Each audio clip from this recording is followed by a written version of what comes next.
Hello बच्चों, welcome to सबकी पाठशाला।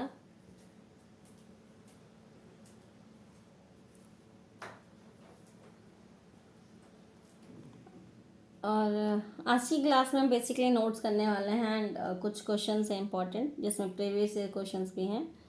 और ये वही है sectors of the Indian economy जो अभी हमारा चल रहा है।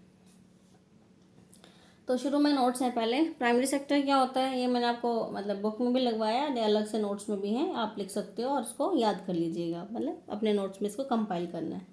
Producing a good by exploiting natural resources is an activity of primary sector. यानी कि इसमें सिंपल हमें क्या याद रखना है कि प्राइमरी सेक्टर में क्या है, हम नेचुरल रिसोर्स को यूज़ करते हैं और फिर हम उससे चीज़ें बनाते हैं, मतलब ठीक है। जैसे आपका एग्रीकल्चर हो गया, डेयरी हो गया, फिशिंग हो गया, फॉरेस्ट्री हो गई, ये सब कुछ प्राइमरी सेक्टर्स के एग्जाम्पल हैं।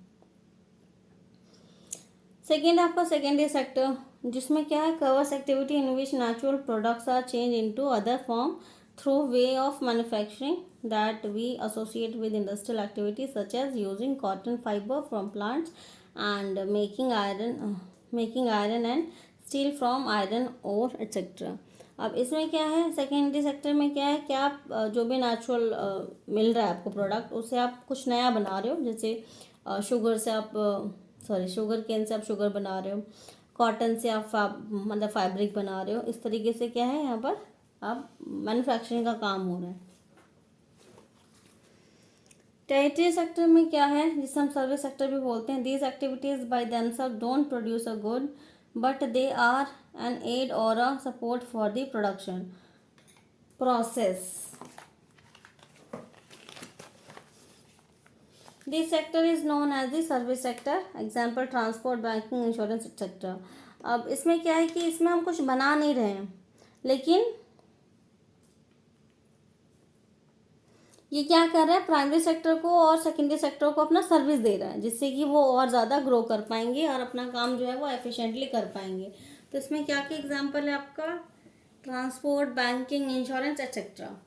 अब ऑर्गेनाइज सेक्टर की बात करें तो ये क्या है, is a sector where the employment terms are fix and regular and employees get assured work. यानी कि जो जो एम्प्लॉयमेंट का जो टर्म्स है वो फिक्स है, काम रेगुलर मिलेगा, और जो एम्प्लॉयमेंट है वो क्या है, फिक्स है। अनऑर्गेनाइज सेक्टर की अगर हम बात करें तो एक ऐसा सेक्टर है जहाँ पर एम्प्लॉयमेंट का जो टर्म एंड कंडीशन है वो फिक्स नहीं है, रेगुलर नहीं है। इसके अलावा नॉट, ये जो यूनिट्स होते हैं यानी ये रजिस्टर्ड नहीं होते गवर्नमेंट सेक्टर में, मतलब गवर्नमेंट के अंडर। प्राइवेट सेक्टर की बात, जैसे हम जिन्होंने बच्चों ने भी वीडियो देखे हैं उनको ये सारे टर्म्स इजीली पता होंगे। Organisation that are owned by individual and companies rather than the government. अब प्राइवेट सेक्टर में क्या है आपका कि ये किसी इंडिविजुअल इसको ओन करता है, गवर्नमेंट सेक्टर का इसमें रेगुलेशन में कोई रोल नहीं होता। पब्लिक सेक्टर में जो ओनरशिप है वो गवर्नमेंट के पास होती है, गवर्नमेंट ही ऑपरेट करती, गवर्नमेंट ही ओन करती है एंड गवर्नमेंट ही मतलब रेगुलेट करती है। जीडीपी क्या होता है आपका, the sum of the production in the three sectors of a country in a year. यानी एक साल में, फाइनेंशियल ईयर में जो भी सर्विस सेक्टर में, प्राइमरी सेक्टर में और टेरिटरी सेक्टर में बन रहा है उसका जो सम होता है वो होता है जीडीपी। दिस गाइस अनएम्प्लॉयमेंट क्या होता है, when more people work in a job than require, it is also called hidden employment, hidden unemployment. यानी कि जहाँ पर 10 लोगों की ज़रूरत है वहाँ पर 20 लोग काम कर रहे हैं, तो ऐसा जो कंडीशन होता है वो क्या होता है, हिडन अनएम्प्लॉयमेंट होता है, या डिसगाइज्ड होता है अनएम्प्लॉयमेंट। फाइनेंशियल ईयर आपका क्या होता है, जो 1 अप्रैल से स्टार्ट होता है, 31 मार्च को ख़त्म हो जाता है। मनरेगा की फुल फॉर्म क्या होती है, Mahatma Gandhi national rural employment guarantee act. MNREGA में क्या हुआ था, मनरेगा जो है वो 2005 में गवर्नमेंट ने अप्लाई करा है, एक्ट बनाया है। और इसमें क्या होता है, एम्प्लॉयमेंट मिलती है 100 डेज़ की इन अ ईयर। अगर गवर्नमेंट फेल हो जाता है, मतलब हो जाती है एम्प्लॉयमेंट प्रोवाइड करने में, तो लोगों को अनएम्प्लॉयमेंट अलाउंस भी दिया जाता है। ये मैंने आपको पहले भी बताया हुआ है। Final good and services are only included in the GDP. इसके अलावा आपको ये पता होना चाहिए कि जो फाइनल गुड एंड सर्विसेज होता है वही जीडीपी में इंक्लूड होता है, इंटरमीडिएटरी गुड्स को हम जीडीपी में इंक्लूड नहीं करते हैं। अब क्वेश्चन है आपका, how is territory sector different from the other sector. जो टेरिटरी सेक्टर है वो प्राइमरी और सेकेंडरी सेक्टर से किस तरीके से अलग है। तो territory sector is different from the other sector because this sector does not produce any good but they are an aid और support for the production process. Since these activity rather than goods the territory sector is also called और service sector. अब इसमें इसका difference क्या है बच्चों, कि जो टेरिटरी सेक्टर है वो किसी तरह का कोई प्रोडक्शन नहीं कर रहा है, लेकिन वो क्या कर रहा है, अपने सर्विसेज देता है प्राइमरी सेक्टर को और सर्विस सेक्टर को, प्राइमरी सेक्टर को और सेकेंडरी सेक्टर को। इसलिए जो प्राइमरी सेक्टर है वो इसलिए जो सर्विस सेक्टर है वो डिफरेंट है from the primary sector and the service sector. मतलब क्या है कि जो प्राइमरी सेक्टर है आपका, जो सेकेंडरी सेक्टर है, दोनों को सपोर्ट करने का काम आपका करता है सर्विस सेक्टर। इसीलिए यहाँ पर कोई प्रोडक्शन नहीं हो रहा, लेकिन जो प्रोडक्शन एक्टिविटीज़ हो रही है उसमें ये अपना क्या करता है, सपोर्ट करने का काम करता है। इसलिए ये क्या है, डिफरेंट है।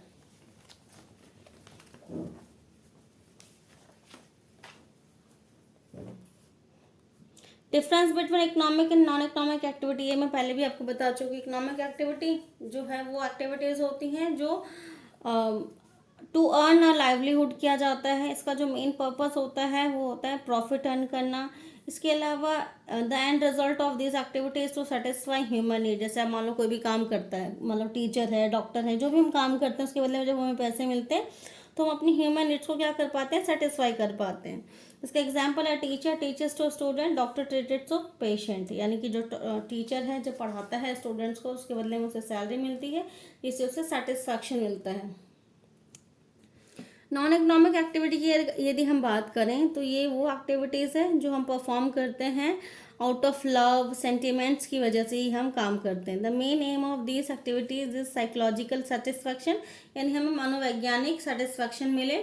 तो जो एंड रिजल्ट होता है उसका क्या होता है, मेंटल सेटिस्फैक्शन होता है जब हम काम करते हैं। तो इसकी वजह से इसका एग्जाम्पल आप ले सकते हो, जब एक टीचर अपने बच्चे को पढ़ाता है खुद, तो उसके बदले में उसे कोई पेमेंट नहीं मिलती, लेकिन वो एक रिस्पॉन्सिबिलिटी है उसकी, और उसको करने के बाद उसको क्या मिलता है, सेटिस्फैक्शन मिलता है कि हाँ जो हमारी ड्यूटी है वो हम पूरा कर रहे हैं। इसके अलावा difference between organised and unorganised sector. Organise sector क्या है आपका, इट इज़ अभी अभी हमने थोड़े दिन मतलब लास्ट लेक्चर में ये डिस्कस करा है कि इसमें एम्प्लॉयमेंट फिक्स होता है, मतलब no termination without any reason. इसमें काम से कभी भी हटाया जा सकता है, नहीं इसमें एम्प्लॉयमेंट का कोई अश्योरेंस नहीं होता, कोई श्योरिटी नहीं होती है।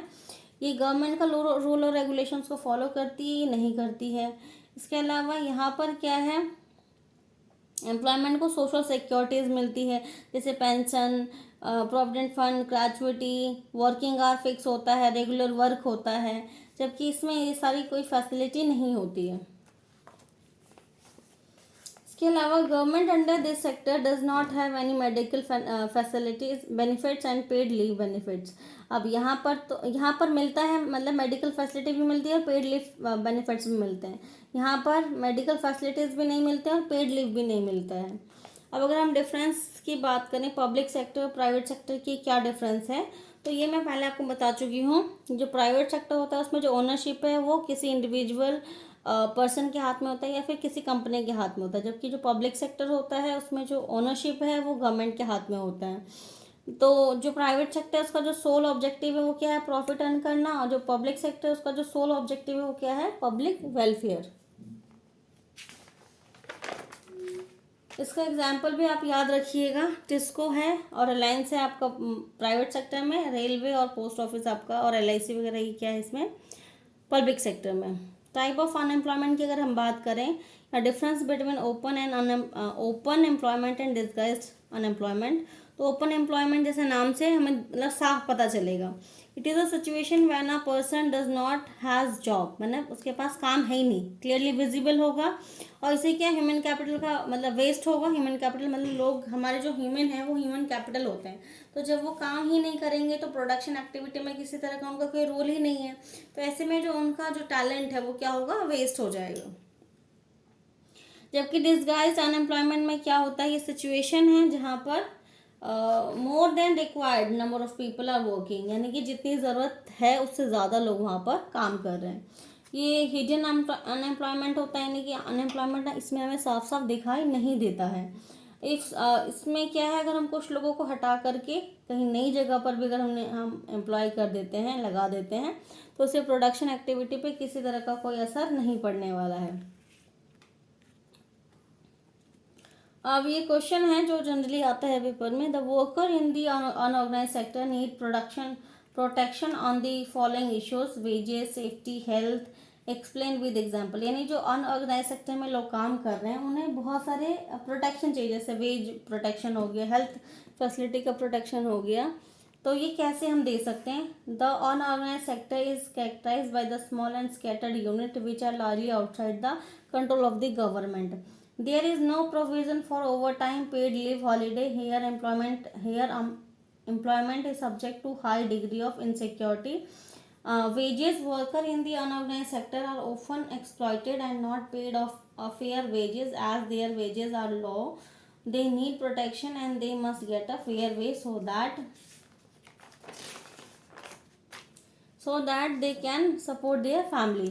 अब इसमें क्या है बच्चों की, जो मैं मतलब चैप्टर में पहले हमने डिस्कस किया हुआ है कि जो अनऑर्गेनाइज सेक्टर होता है वो क्या है, आपका छोटे छोटे यूनिट से बना हुआ है और जो गवर्नमेंट के रूल और रेगुलेशन है उससे वो बाहर है।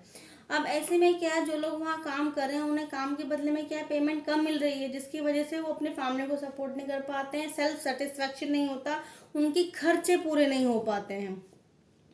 तो अब काम तो वो ज़्यादा कर रहे हैं, पूरा ही कर रहे हैं लगभग, लेकिन उसके बदले में उन्हें क्या है, पैसे जो है वो कम मिल रहे हैं। तो इसलिए गवर्नमेंट को यह अश्योर करना बहुत ज़रूरी है, इसके रिगार्डिंग लॉ बनना चाहिए ताकि ये चीज़ें जो है वो नहीं हो।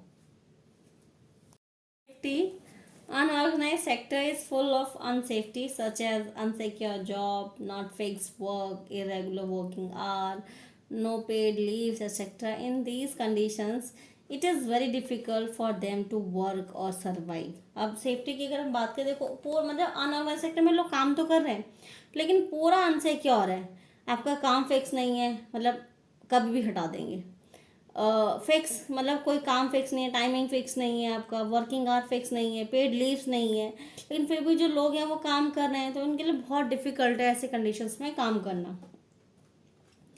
Health, long working hour and unhygienic working condition में कॉज हेल्थ प्रॉब्लम्स। अगर हम हेल्थ की बात भी देखें ऑर्गेनाइज सेक्टर में, क्योंकि जो वर्किंग कंडीशंस हैं वो अच्छे नहीं हैं, अनहाइजीनिक है, जिसकी वजह से उन्हें बहुत सारा जो है हेल्थ इश्यू हो सकता है। ऐसे में क्या है, large number of people are working in unorganise sector, so it is very important to pay attention on these issues. इसलिए गवर्नमेंट को इन सब चीज़ों पर ध्यान देना चाहिए और जो भी रूल और रेगुलेशंस हैं उनको फॉलो करवाना चाहिए, और जो फर्म्स हैं जो अनऑर्गेनाइज सेक्टर में काम कर रही हैं उनको भी कुछ मतलब सिक्योरिटी मिलना चाहिए ताकि वो भी वर्कर को वो सारी फैसिलिटीज़ दे सकें। अबाउट मनरेगा। अब मनरेगा क्या है, देखो बच्चों, ये स्कीम है आपका 100 डे में, मतलब जो 100 डे का एम्प्लॉयमेंट प्रोवाइड करेगा in rural area in a year.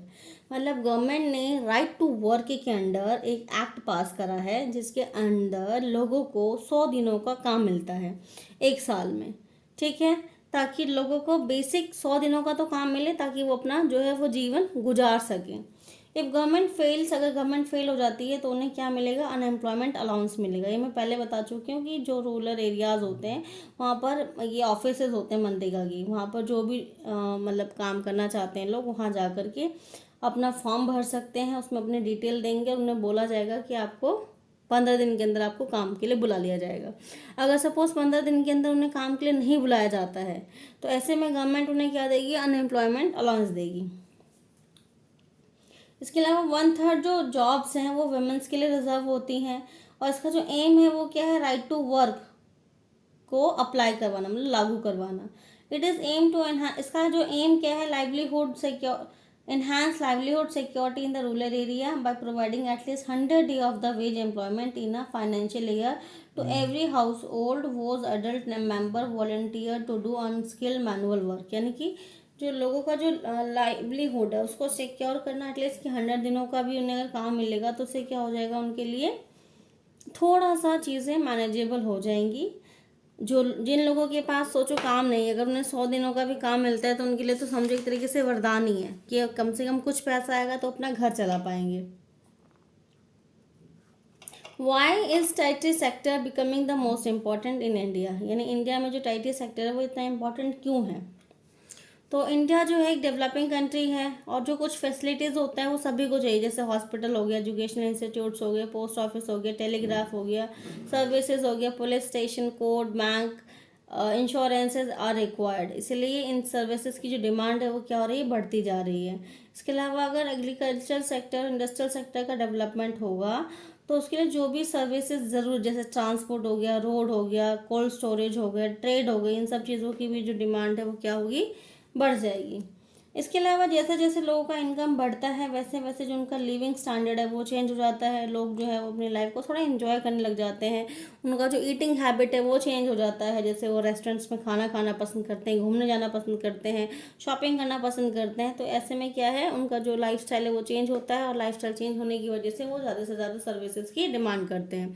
जैसे आप जोमेटो का एग्जाम्पल ले सकते हो, स्विगी का एग्जाम्पल ले सकते हो, जो ऑनलाइन आजकल डिलीवरी होती है। जितने इतने सारे ग्रॉसरीज ऐप आ गए हैं अब तो कि आपको राशन खरीदने के लिए भी जाने की ज़रूरत नहीं है, आप घर से ही ऑर्डर करोगे और राशन प्रॉपर आपके घर तक आ जाएगा। सोचो तो ये सब क्या है, सर्विस सेक्टर का ही तो मतलब चेंज आ रहा है सर्विस सेक्टर में। और सर्विसेज के लोग क्या करें, डिमांड, इवन दूध, ब्रेड, हरी सब्जियां, फ्रूट्स, ये सब भी आजकल डोर डिलीवरी है, मतलब सीधा घर पर आएगा आपके।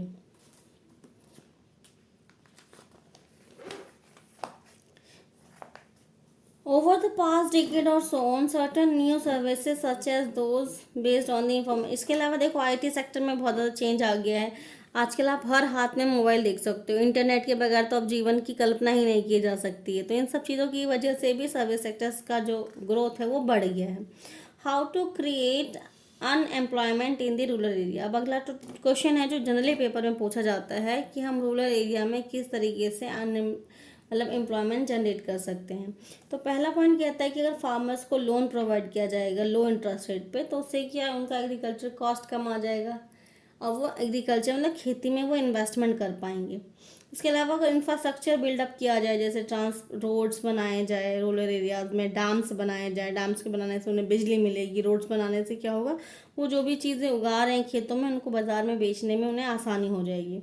इसके अलावा bye promoting small scale industries, जो छोटे छोटे स्मॉल स्केल इंडस्ट्रीज जो हम गांव में लगा सकते हैं, वो अगर लगाएंगे तो उससे भी एम्प्लॉयमेंट जो है वो लोगों को मिलेगा। इसके अलावा जो भी पर्टिकुलर जगह का लोकल क्राफ्ट है, जैसे कहीं पर पेंटिंग फेमस है, कहीं पर वीविंग का काम अच्छा होता है, तो उन सब कामों को अगर प्रमोट किया जाए तो उससे भी क्या होगा, एग्रीकल्चर जनरेट होगा, सॉरी एम्प्लॉयमेंट जनरेट होगा। इसके अलावा प्रोसेसिंग यूनिट्स को प्रमोट करके, कि जो प्रोसेसिंग यूनिट्स होती हैं जहाँ पर चीज़ों को प्रोसेस करके पैक किया जाता है, तो वो अगर लगाया जाएगा तो उससे भी एम्प्लॉयमेंट जो है वो जनरेट होगा। अब दो क्वेश्चन बचे हैं, सेकेंड लास्ट है आपका। Discuss the historical change in the 3 economic sectors, यानी कि 3 इकोनॉमिक सेक्टर्स में हिस्टोरिकल चेंजेस क्या क्या हम ऑब्जर्व कर सकते हैं। तो at the initial stage the development of primary sector was most important sector of the economic activity in a country, यानी कि शुरू शुरू में एग्रीकल्चर सेक्टर बहुत इंपॉर्टेंट था। ऑब्वियस सी बात है, सबसे पहले आपको अनाज चाहिए जिसे आप पका करके अपना पेट भरोगे, ठीक है। With the innovation in the farming method, जैसे जैसे हमने फार्मिंग के नए नए मेथड को इनोवेट किया, and agriculture sector began to produce much more food than before, people started working in the industries. अब लोगों ने क्या, मतलब धीरे धीरे लोगों ने क्या किया, ज़्यादा से ज़्यादा एग्रीकल्चर प्रोडक्ट आपको मिलने लगा। अब उससे आपने नए नए प्रोडक्ट्स बनाने स्टार्ट कर दिए, जैसे आपने शुगर केन से चीनी बनाया होगा, कॉटन से कपड़े बनाए होंगे। इस तरीके से क्या है, अब इंडस्ट्रीज लगनी भी स्टार्ट हो गई ग्रेजुअली, यानी धीरे धीरे secondary sector became the most important in the economy and providing employment. और धीरे धीरे जो आपका सेकेंडरी सेक्टर है वो सबसे इम्पोर्टेंट बन गया और एम्प्लॉयमेंट भी वो उसने, मतलब अब लोग जो है वो फैक्ट्रियों में भी काम करने लगे। This lead to start the service such as banking. और इसकी वजह से क्या हुआ, अलग अलग सर्विसेज के लोगों ने डिमांड, जैसे रोड्स, बाजार, health facilities, banks, education institutes, इन सब की डिमांड जो है वो इकॉनमी में जनरेट होने लगी। There has been a big change in the three sectors of the economy activity in India, but similar shift has not taken place in the share of employment. Explain the above statement. अब ये statement क्या कहता है कि हमने क्या देखा है कि शिफ्ट हुआ है इकोनॉमिक एक्टिविटीज़ में, लेकिन एम्प्लॉयमेंट आज भी प्राइमरी सेक्टर में ही ज़्यादा क्यों है। तो पहला पॉइंट कहता है the primary sector continue to be the largest employer even now because enough job were not created in the secondary and the tertiary sectors. Sorry, कि आज भी जो सेकेंडरी सेक्टर है और जो सर्विस सेक्टर में है वहाँ तो प्रोडक्शन तो इंक्रीज हुआ है, काम बढ़ा है, ठीक है, जीडीपी में कंट्रीब्यूशन भी बढ़ा है, लेकिन जिस रेट से एम्प्लॉयमेंट जनरेट होना चाहिए था उस रेट से एम्प्लॉयमेंट जनरेट नहीं हो पाया है, जिसकी वजह से क्या है आज भी लोग जो है वो खेतों में मतलब खेती पर निर्भर है। Although the industrial product went up, but the employment in the industry not went up as the same rate. वही बात है कि इंडस्ट्रियल प्रोडक्शन तो आपका बढ़ा है लेकिन उस रेट से नहीं बढ़ा जिस रेट से प्रोडक्शन बढ़ा है, लेकिन एम्प्लॉयमेंट आज भी कम है, जिसकी वजह से लोग जो है वो क्या करते हैं प्राइमरी सेक्टर में काम करते हैं। तो आज आपका फाइनली ये चैप्टर कंप्लीट होता है एंड आई होप आपको ये चैप्टर समझ आया होगा। आप अपना नोट प्रिपेयर कीजिए, उनको अच्छे से पढ़िए, और मैं एक ही उम्मीद कर सकती हूँ कि आपको ये वीडियो बहुत हेल्पफुल मतलब लगे। वीडियो को लाइक कीजिए, शेयर कीजिए एंड सब्सक्राइब कीजिए। Thank you for watching.